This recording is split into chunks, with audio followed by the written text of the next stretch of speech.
You might survive a brutal losing streak. You might survive a disastrous draft pick. But losing the entire city before coaching a single snap? That's career extinction. Breaking chaos this morning. Atlanta has officially upgraded from locker room drama to full-scale civic uprising. When Kevin Stefanski admitted to sabotaging Shedeur Sanders in Cleveland, he clearly underestimated the fallout. This is Deion Sanders' country. And today, thousands of furious fans are demanding Arthur Blank rip up Stefanski's contract and fire him immediately. This isn't just social media noise anymore. They're flooding the ticket office and threatening to cancel season seats. They're marching to the facility waving signs.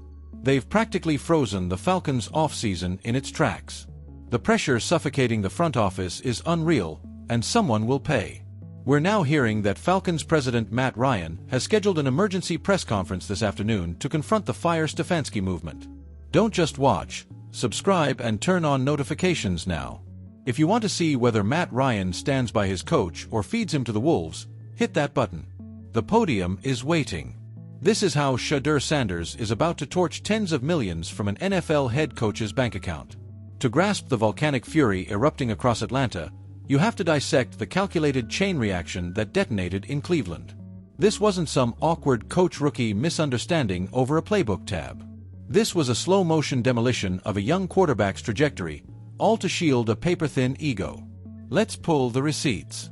Before entering the NFL, Shedeur Sanders wasn't just good, he was statistically outrageous. Across 24 games at Colorado, he posted a staggering 71.8% completion rate. He eclipsed 7,000 passing yards, stacked 64 touchdowns against only 13 interceptions, and built a monstrous career passer rating. He was a lightning-quick processor, a surgical operator in the pocket, and a battle-tested leader. Then he landed in Cleveland, where Kevin Stefanski refused to bend his rigid scheme for a generational talent. Stefanski's run with the Cleveland Browns was already wobbling. He was eventually dismissed after finishing with a painfully mediocre sub-.500 regular season record. Throughout his career, he had already rotated through more than a dozen different quarterbacks. Repeatedly butting heads with anyone daring to operate beyond his mechanical, old-school blueprint. When Kevin Stefanski had to handle Shedeur Sanders' undeniable swagger, sharp football IQ, and superstar pull, he spiraled. Rather than elevate the talent, he attempted to suffocate it. Stefanski planted Shedeur on the bench clutching a clipboard while scouts and analysts everywhere insisted he was the most electric player in the building. When desperation finally shoved Shedeur onto the field, Stefanski strapped him into a tactical straitjacket, dialing up plays that erased his rapid processing and deep ball brilliance. But the real damage wasn't drawn in dry erase marker. It unfolded in the shadows. As the offense sputtered inside that rigid system, Stefanski refused to own a single mistake. Instead, conveniently timed leaks drifted into local media. Suddenly, whispers about Shedeur's work ethic, character, and attitude flooded timelines. It was the vintage survival maneuver: scorch the rookie's image to save your own paycheck. Fans weren't fooled. They watched a coach guard his ego instead of nurturing a star. So when the Atlanta Falcons handed their franchise keys to that same man, the city detonated. The front office completely misread the temperature. Owner Arthur Blank and his executive crew assumed backlash would fade into a few angry tweets and some heated sports radio rants. They believed fans would shrug, grab jerseys, and clap on Sundays. They were spectacularly wrong. Within hours of the announcement, resistance hardened into a full-scale brand threat. A social account titled Fire Stefanski exploded to 50,000 followers in a single day. A Reddit hub formed to block the hire, ballooning to 30,000 mobilized members. This wasn't empty noise. Fans assembled spreadsheets, video breakdowns, and statistical receipts outlining Stefanski's alleged sabotage of Shedeur in Cleveland. The nightmare escalated when outrage left the internet and hit pavement.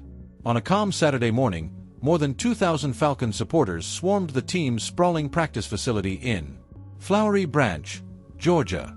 They arrived armed with megaphones. They hoisted enormous signs declaring, "Sabotage has no place in Atlanta, and we won't forget what you did to Shedeur Sanders." Local news helicopters hovered endlessly overhead. National sports networks interrupted regular programming to spotlight the chaos erupting below. What should have been a calm, routine hiring rollout morphed into a Category 5 public relations hurricane. The message from fans was unmistakable: you cannot order us to cheer for a villain. Protesting outside a practice complex is humiliating, sure, but that alone rarely costs a head coach's job. You know what does in the NFL? Money. Cold, ruthless financial pressure. The masterminds behind this uprising understood precisely where the Atlanta Falcons' vulnerability lived. They skipped the PR spin entirely and aimed straight at the organization's bank account. To grasp the stakes, follow the dollars. Arthur Blank bought the Falcons in 2002 for about $500 million. Entering the 2026 season, the franchise is valued at a jaw-dropping $6.4 billion, pulling in hundreds of millions annually. It's a corporate empire fueled by consumer trust. More than 200 legacy season ticket holders, decades-long owners of premium lower-level club seats, sent a certified letter directly to Blank's desk. The ultimatum was blunt: if Kevin Stefanski is on the sideline wearing a Falcons headset in September, we will not renew. And this wasn't theater. Several influential fans posted screenshots proving they had already called the ticket office and canceled automatic renewals. We're talking hundreds of thousands, maybe millions, in guaranteed revenue vanishing overnight. Corporate sponsors quietly contacted the front office, voicing serious concern over the toxic cloud hovering above the franchise. Local sports bars even floated boycotts of game day watch parties. The fans deployed their spending power flawlessly, demonstrating that without their dollars, even the mighty NFL engine can stall to a grinding stop. There's a giant elephant in the room the national media tiptoes around, and it's the gasoline feeding this blaze. We have to address the demographic and racial optics surrounding this hire because the numbers from the current coaching cycle are impossible to ignore. Heading into this season, the NFL was already staring down a diversity crisis. While black athletes make up more than half the players on the field, the head coaching landscape tells a very different story. The league has repeatedly struggled to elevate black head coaches, leaving top leadership roles overwhelmingly white. Against that backdrop, you have a white head coach accused of undermining, benching, and leaking negative narratives about a confident, elite black quarterback in Cleveland. Then the Atlanta Falcons decided to import that same coach, carrying that same controversy, straight into the center of Atlanta. And Atlanta isn't just another football city. It's widely recognized as a cultural capital of Black America. The metro area houses more than 6 million residents, powered by a strong, proud, and vibrant black community. The city's identity is rooted in black excellence, empowerment, and leadership, and the Falcons' fan base mirrors that identity. For the front office to overlook Kevin Stefanski's history with Shedeur Sanders and place him in this environment was seen by many as blatant disrespect. Community leaders pointed to the NFL's uncomfortable history of old-school coaches clashing with outspoken black quarterbacks who refused to fit a quiet, traditional mold. Atlanta fans responded with a clear message: not here. They drew a firm boundary, rejecting any culture they believe punishes young stars for confidence and self-belief. And to make matters worse for Atlanta Falcons ownership, they apparently forgot the ghosts living in their own rafters. You cannot discuss this franchise without invoking the Sanders dynasty.